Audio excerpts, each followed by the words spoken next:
ఓం శ్రీ దుర్గాయ నమః.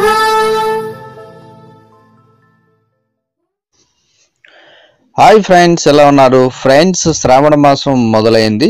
మరి శ్రావణ మాసంలో 12 రాశుల వారు ఏం చేస్తే లాభాలు కలుగుతాయి ఈ వీడియోలో తెలుసుకుందాం. రాశులను బట్టి శ్రావణ మాసంలో పూజ చేస్తే అనుకున్న కోరికలు నెరవేరుతాయని పండితుల వాక్కు.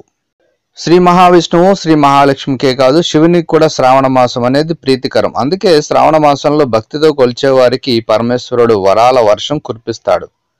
ఇంకా జన్మరాశులను బట్టి శ్రావణ మాసంలో ఈశ్వరునికి పూజించే వారికి సకల ఐశ్వర్యాలు చేకూరుతాయి.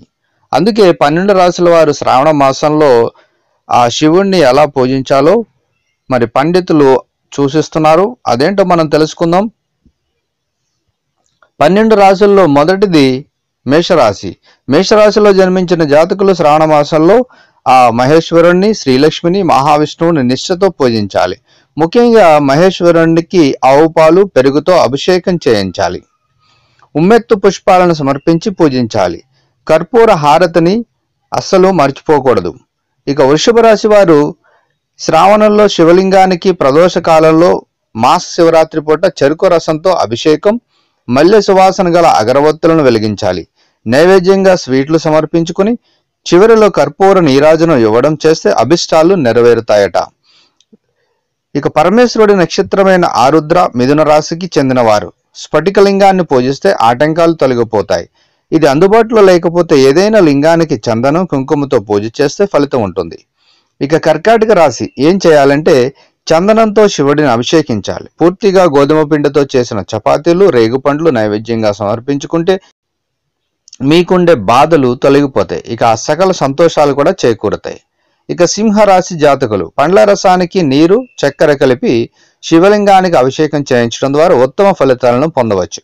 శివాలయాల్లో ప్రదోష కాలంలో లేదా సోమవారం పూట ఈ అభిషేకాలు చేయించే వారికి సంపదలు చేకూరుతాయి. ఇంకా జిల్లేడు పూలతో మాలను తయారు చేసి శివుడికి వేయాలి, స్వీట్లు సమర్పించుకోవాలి.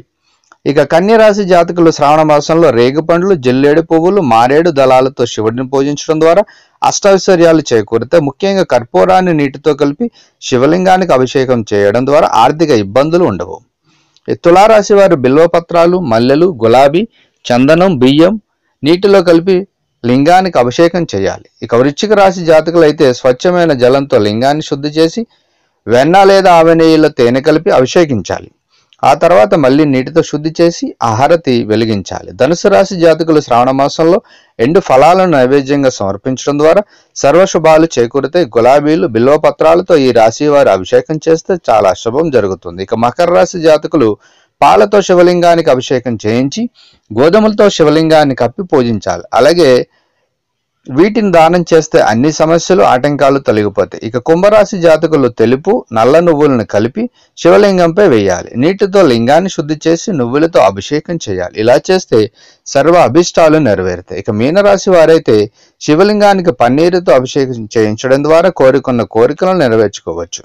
ఇంకా రావి చెట్టు కింద ఉండే శివలింగాన్ని బిల్వ పత్రాలతో పూజిస్తూ ఓం నమ శివాయ మంత్రాన్ని ఉచ్చరించాలి. చివరిగా హారతి ఇచ్చి పూజ పూర్తి చేయాలి. ఇలా శ్రావణ మాసంలో వచ్చే సోమవారంలో ప్రదోష సమయాల్లో మాస శివరాత్రి పూట చేయించిన వారికి దోషాలు తొలగిపోతే ఆర్థిక ఇబ్బందులు, కష్టాలు, బాధలు, రుణ బాధలు అన్ని తొలగిపోతాయి. అలాగే వివాహ అడ్డంకులు ఉంటే అవి కూడా తొలగిపోతాయి. ఇంకా సంతాన ప్రాప్తి చేకూరుతుందని పంచాంగ నిపుణులు అంటున్నారు. సో ఫ్రెండ్స్, మరి ఈ రాశి అన్ని రాశుల వాళ్ళు ముఖ్యంగా ఈ శ్రావణ మాసంలో వాళ్ళకున్న జన్మ జాతకాన్ని బట్టి ఇలా చేయడం వల్ల వాళ్ళకు ఉండే కష్టాల నుంచి, నష్టాల నుంచి తప్పించుకుంటారని మరి ఆధ్యాత్మిక పండితులు సూచిస్తున్నారు. సో ఫ్రెండ్స్, ప్రయత్నించండి, అలాగే చేయండి. మీరు మీ కుటుంబం సంతోషంగా ఉన్న వీడియోని లైక్ చేయండి, షేర్ చేయండి, కమెంట్ చేయండి. తప్పకుండా నా ఛానల్ని సబ్స్క్రైబ్ చేయండి. సబ్స్క్రైబ్ చేసుకున్నారు బెల్ ఐకాన్ క్లిక్ చేయండి. Thank you for watching friends.